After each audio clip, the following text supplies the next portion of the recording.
I remember being young, and all I wanted was to sing. Everything that I worked for, now I'm living my dream.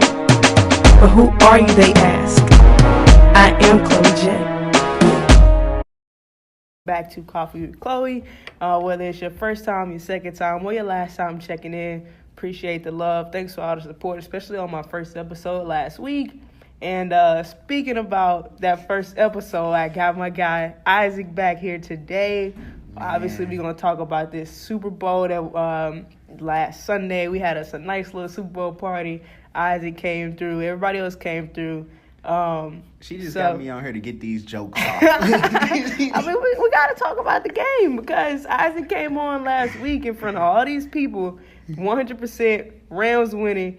I told him to put $300 on it. He put $3 on it. But, I mean, it's cool. He can keep that $3. You know, we go in on Duce Bottle, so, it's, you know, whatever. Yo. But what's up, Isaac? How you feeling about your team, man? Man, I'm hurt. I'm hurt, real talk. But I'm proud of our defense. Our defense held it down, but our offense didn't pick up the slack, and that was the problem. That was we saw Aaron Donald and company held the Patriots to 13 points. Held Tom the GOAT Brady to 13 points, which was a feat in and of itself. Mm-hmm. But then Jared Goff, trash ass, couldn't pick up the slack. He for real played like he came from a D2 school, and that was the problem. Yeah, so last week when we were on, we talked about how the keys to this game was going to be stopping Tom Brady. Right. And he wasn't the threat we thought he was going to be. It was Edelman. Julian Edelman, so, yeah. And, I mean, he got the Super Bowl MVP, so it was like every time Tom Brady threw to them, he was open, he caught it, got a couple yards, ran out of bounds. I mean, he was the show of the game. Put some respect on that man's name.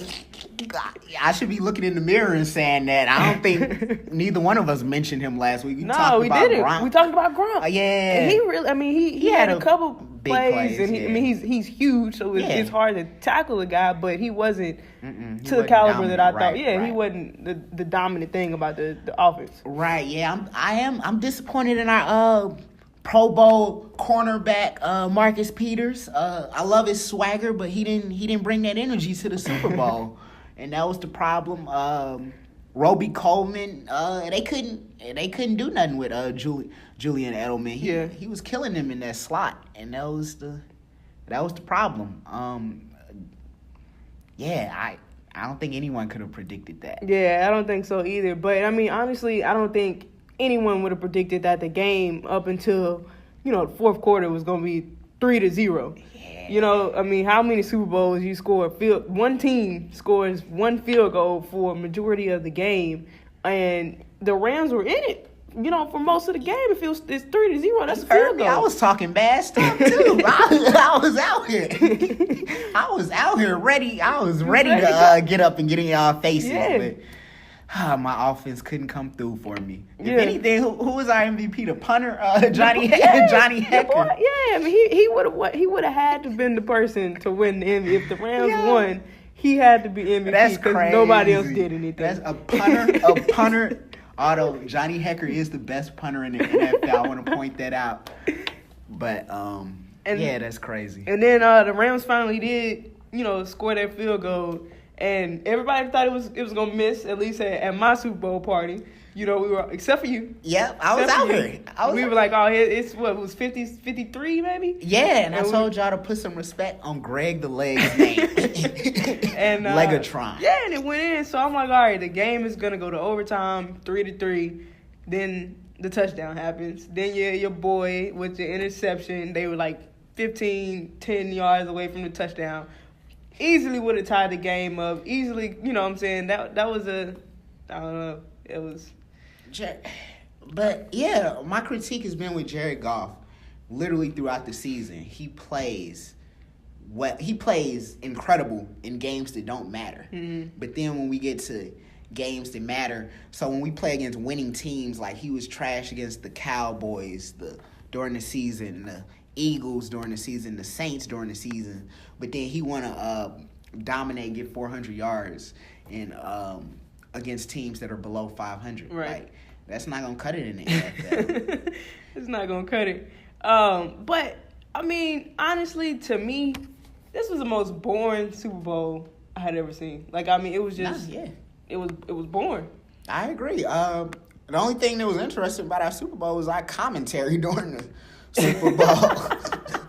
Like, I wish y'all could have been at our Super Bowl party. It was fun, but other than that, the actual Super Bowl was trash. It was trash. The commercials were okay. That name, what's the commercial you remember? I remember two of them. I remember Pepsi with Cardi because I like Cardi B. It was a boring Pepsi commercial.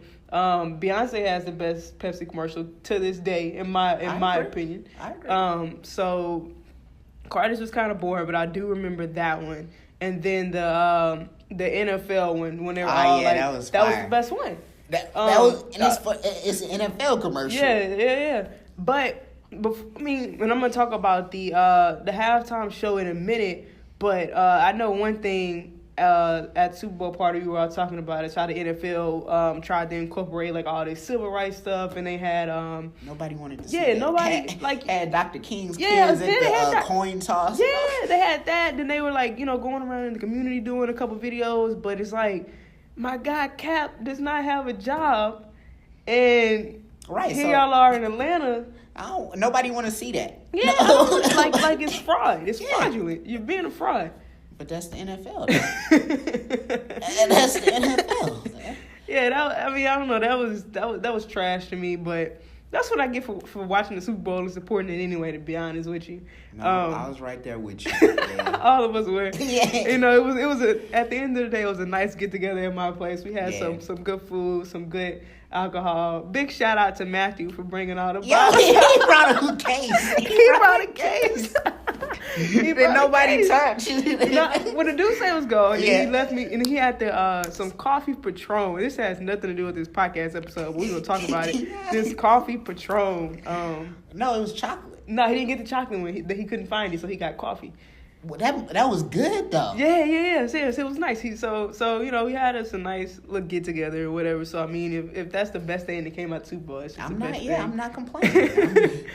Good friends and good laughs. Yeah, I mean, we had a good time. Saints should have been there, but anyway. We're not talking about that. Anyway, halftime show, it was trash too. Yeah. Shout out to Travis Scott for betraying the cause to make a cameo. Facts. To do a song. He didn't even perform the whole song. He did a verse. He didn't even do the whole song. And I'm a fan of Maroon 5. Like a lot of their sons, a lot of their older songs. You were a fan of them in 2005. Yeah. I mean, I wasn't that old in 2005, so maybe 2010. You don't want to hear them in 2019. Yeah, like I mean, they're like they have good music. A lot. They obviously did a lot of their classic songs. But in terms of the performance, especially after you see people like Bruno and Beyonce when they perform, Janet Jackson when she performs, like you have legends who come Michael Jackson and they make these really big shows, and then it's a letdown. But you have to see how many superstars turn the halftime show down. So I guess that's just I'd be embarrassed to be a fourth option. It was probably more than that because I know it was Jay, it was Rihanna, it was Cardi. It was like a couple other people that I read about the other day that I didn't even know about in the beginning. So, I mean, I guess it was just when you got to go down a list of people who you ask, you just get stuck with who you get stuck with. But it was boring.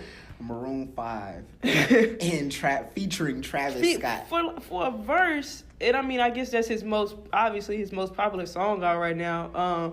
But a letdown to me, and I guess a lot of people, he did the SpongeBob picture or whatever, so they were like, oh, they're gonna do the SpongeBob. They didn't even do the SpongeBob song. Right, that was and trash. The guy, he just died this year. Like they had a big opportunity to make a good halftime show, and they failed.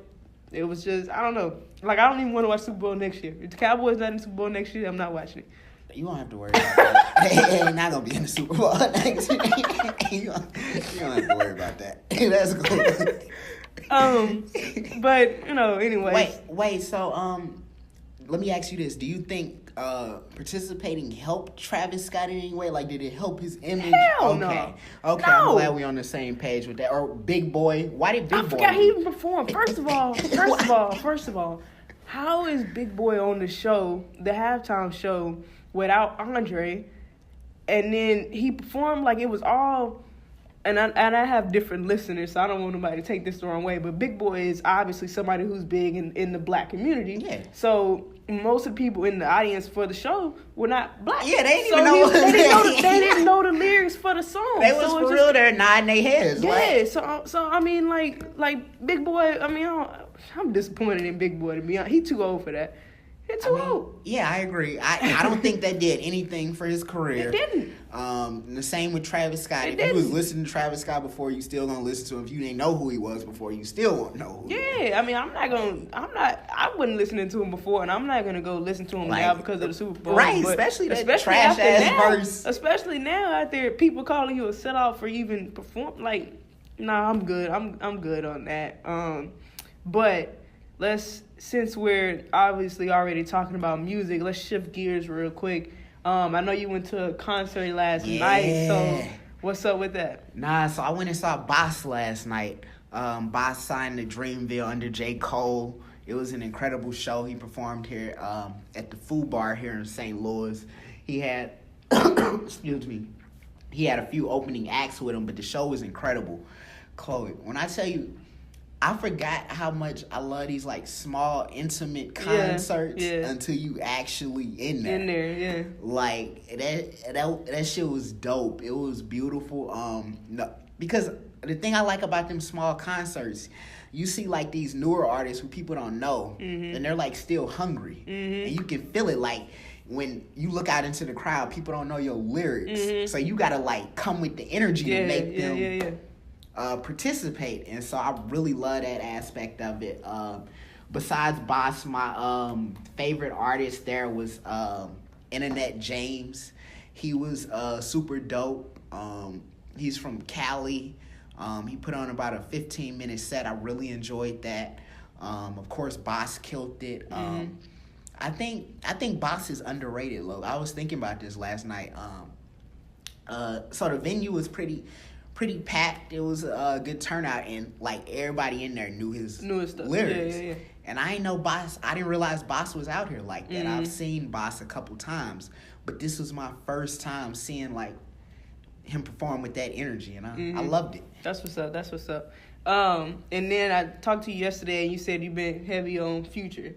So you listening to his new album, some of his old stuff, or? Yeah. So yeah, I'm not in the Future hive. I wanna make that clear. I am a little bit. I rock with Future heavy. I'm a Future fan, but I ain't about to ride. I ain't gonna ride. No, I ain't a diehard. But if I listen to Future and be content. But I liked his new album. I really did. Some of my favorite songs on there were Temptation. That was one of my favorite ones. I love the intro. The intro track might be my favorite on there. Yeah.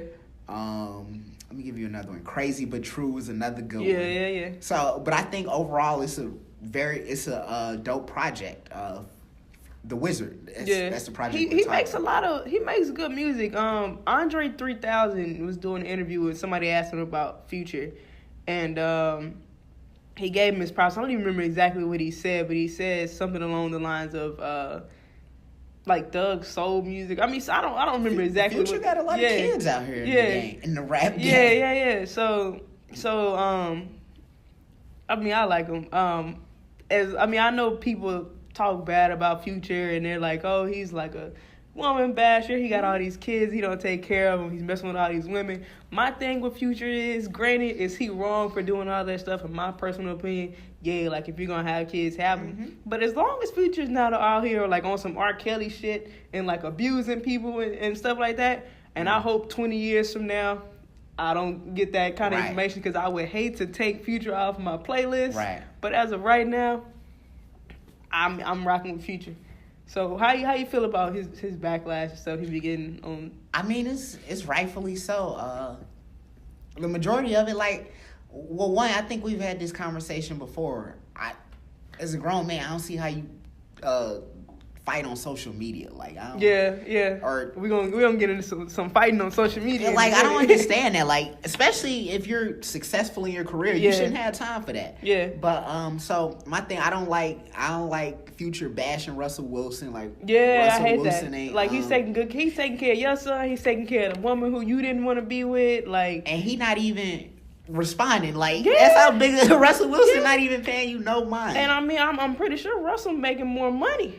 Yeah. So Yeah, if you want to talk about that. if you want to talk about it, so I mean, he seems to be a great guy. Like, as a parent, you should be happy that someone like that is in your child's life. Right. Like, you know what I'm saying? I agree. But then on the other hand, I see where Future. You see Wendy Williams, how she be doing Future. Yeah. I don't agree with that. Like, Future brought up a good point when he talked about how he was upset with Wendy Williams, because you remember when she did that tree on her show, like putting all of his baby mamas up. Yeah, I mean, I saw a clip. I actually don't support Wendy Williams. I don't really watch any of her stuff. I think she's a fraud. I think she's messy. She's not talking about her She own messy. shit. Yeah, she be going through stuff with her marriage. Like, she put everybody information on blast except, like, nah, I'm good on Wendy Williams, but I know what you're talking about. Yeah, so I agree with Future in that aspect. He was like, because she put pictures up of one or two of his baby mamas who don't want to be in the spotlight. Yeah. Like, and so now they in the spotlight because of her, and that's trash. So he was coming to her defense in that. And then I saw another interview where he was talking, like, he pressed Jay-Z. And about that line in the song, in the future, other niggas playing football with your kids. Like, that line was cold, but apparently Jay's Future that boy. Think, Jay is that man, bro. Future didn't think that was cold. Yeah. So he said he pressed Jay, and I don't believe that at all. I don't Pressing believe Jay. that at all. Jay-Z ain't worried about you. Yeah. I don't believe that at all. Yeah. But speaking about his baby mamas and, 6, however many of them it is, at some point, in my opinion, both parents are equally wrong. Like, Future, music aside, if you're financially there for your kids, that's one thing. But if you're not there as a parent and bridging and maintaining some sort of, like, relationship with them, like, you're not being a good parent. But on the other end, if you the 8th baby mama down the line and you see that the 6 before you are going through the situation of this guy that's not going to be there for you and be there for your kids, at some point you have to make a better decision as a woman and as a mother of who you having kids with. I agree. I don't know what you want me to say. That I'm not gonna contest that. I'm not. Everybody know who Future is. Yeah, you know who he is. You're not bringing Future home to your parents. You know who he is. He tell you in his songs. He tell you like, he's up front. Like, I'm not gonna be who you want me to be. Mm-hmm. You're not bringing Future home to the parents. Yeah, but so shift gears a little bit again. And since you brought up grown men beefing and being celebrity and making money, Chris Brown and Offset going back and forth on Instagram because Chris commented on this 21 situation, which we're going to talk about after this.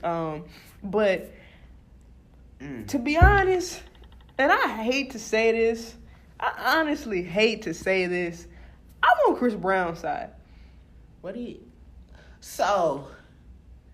Okay. I feel that. My thing is, I didn't like Chris Brown's original post, though. My thing, I don't feel like he was poking fun. Like, you had, like, the whole time the Super Bowl was going on, people were making, like, all these memes and stuff like that. So it was obviously not people joking about the situation, but about the fact that 21, they thought he's from Atlanta, and he's, like, from what, Britain? I think it was Britain. The UK. The UK, yeah. That's why I was like, I don't know if it's Britain or if he's from England. Like, what? I don't feel like he was, like, making fun of the situation. Yeah, I don't think he did it in malice. I understand what you're saying. I understand that.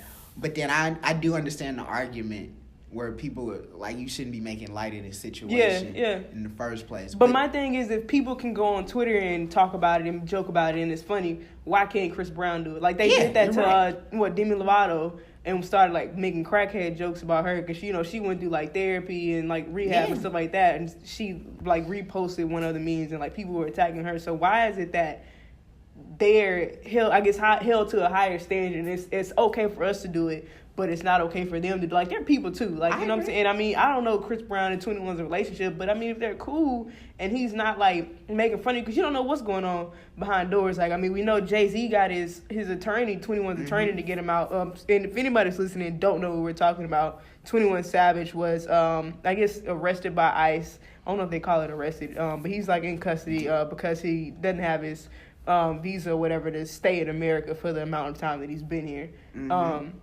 And then Jay-Z actually hired his attorney or whatever. But even before Jay-Z did that, 21's management put out, I guess, like I don't know, I don't want to call it a letter, but they put something out saying, like, if you support 21 and you had the money to do it, like, let's all put our money together and get some attorneys. That was P from Quality Control Music who did that. Yeah. And I definitely respect that. But real quick, back to the Offset Chris Brown thing.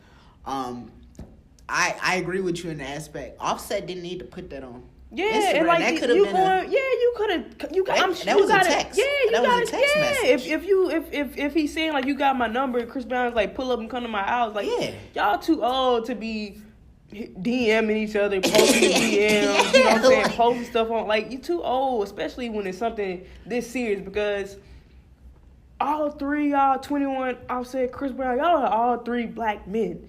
Young. Like, you know what I'm saying? Y'all are all three young black men. Successful. So why are y'all beefing with each other and not beefing with the problem? Like, help this man. And I read today they're making him do like a bunch of crazy chores that are like out of the ordinary for somebody who's in ICE custody. Really? And so why are y'all beefing with each other and not trying to figure out ways to work together and work with other people and get him out of this situation? Like, if y'all are supporting him in the way that you say you are. Absolutely.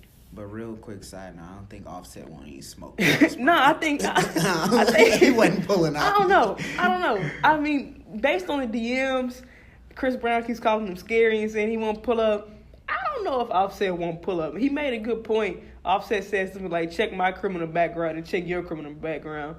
I mean, nah. And if Offset pull up, I feel like he gonna bring all three of the Migos. And then at that point, why three of y'all grown men fighting him by yourself? Chris Brown will ball. Chris Brown be flipping way too much on stage when he be does. performing. He flips, and not be able to fight. Yeah. So I don't know. I hope 21, figures everything out. Mm-hmm. Give us 21 back. Keep Tekashi.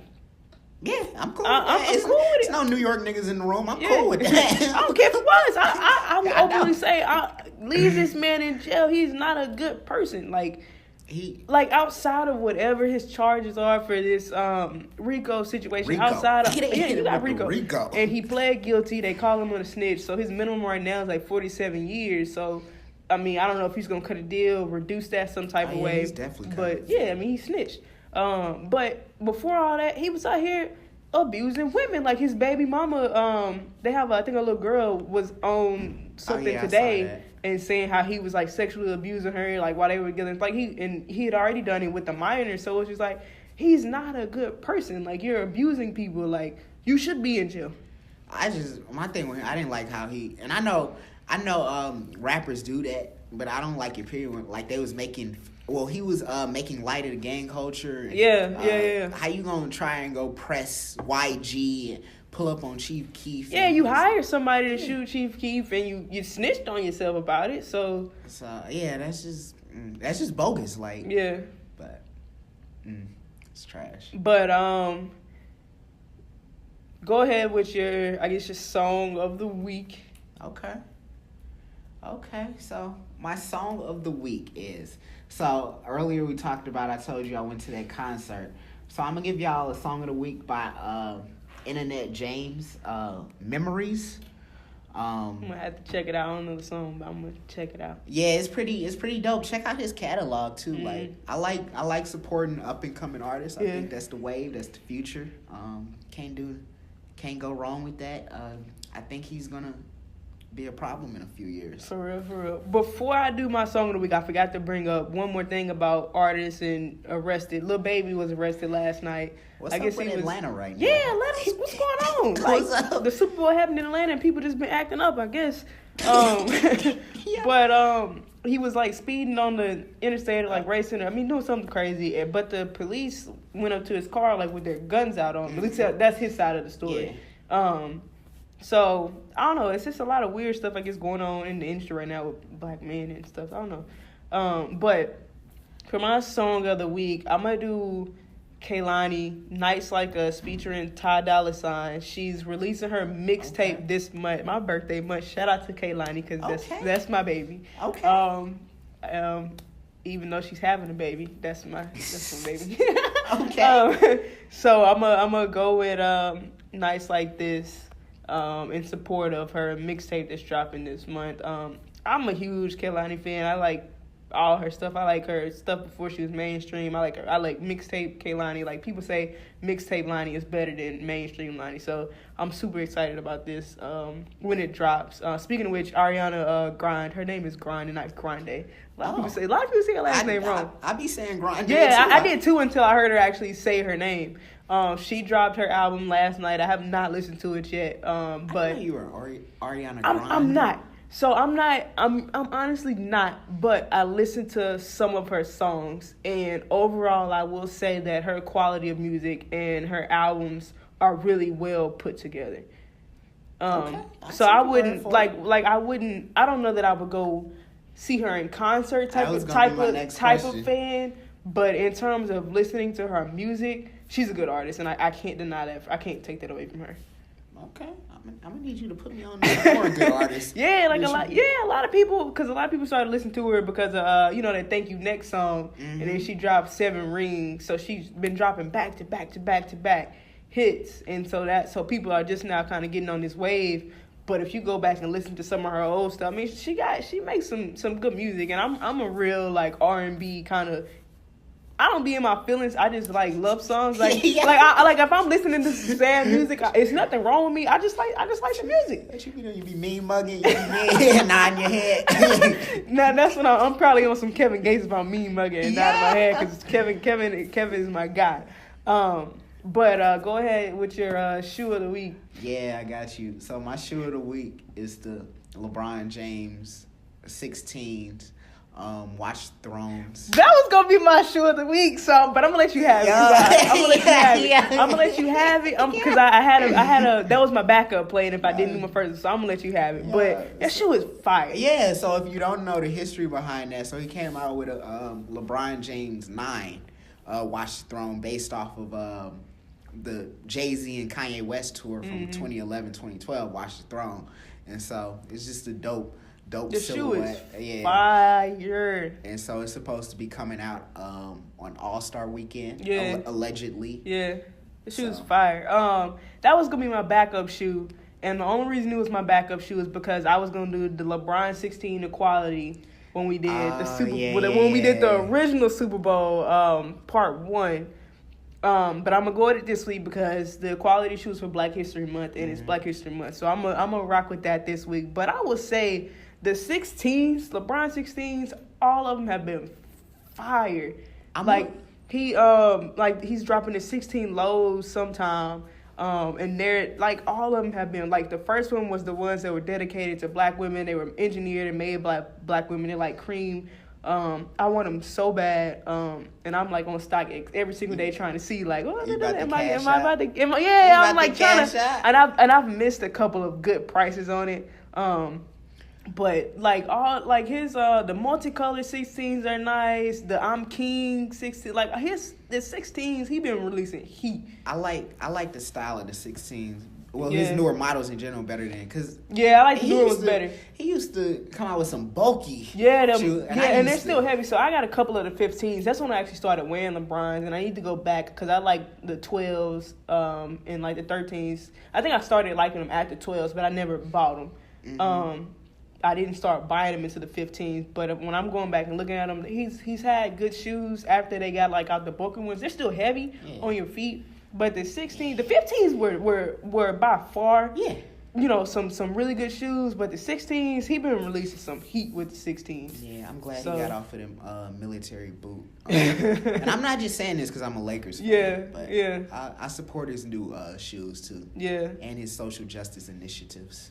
Oh yeah, because he's doing not speaking completely unrelated. But we didn't talk about it. But Meek and Jay's thing. Yeah, that's... since we're talking about social issues. But yeah, I mean, I said this last week, and I'm gonna say it again.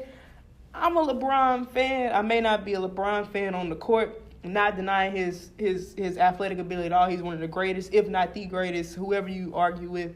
But what he does off the court, unparalleled. Like, I gotta support the guy. Unparalleled. I gotta support the guy. Absolutely. So shout out to LeBron. Shout out to Nike because I love Nike. I literally have on everything Nike right now. My shoes, my sweatpants. I got on a Nike. She really does. Nike needs to give her endorsement. Nike needs to go ahead and call me, bro. I'm ready. But shout out to Bron. I mean, I really like the 16, so I need to cop a couple of them. But yeah. I think we talked about everything. So shout out to Isaac for coming on again after his team lost the Super Bowl. Man, when my team start winning, I'm gonna be back. When my team start winning. Listen. So I got my next 2 episodes. The first one I'm doing, I'm co-hosting with somebody with Kamala Harris. I think I'm gonna drop that on Tuesday. And then Friday, next week is All-Star Weekend.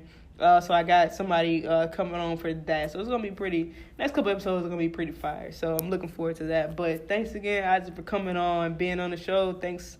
Shout out to all the supporters drinking some coffee right now. Coffee with Chloe, checking in, listening in. And we'll catch y'all next time.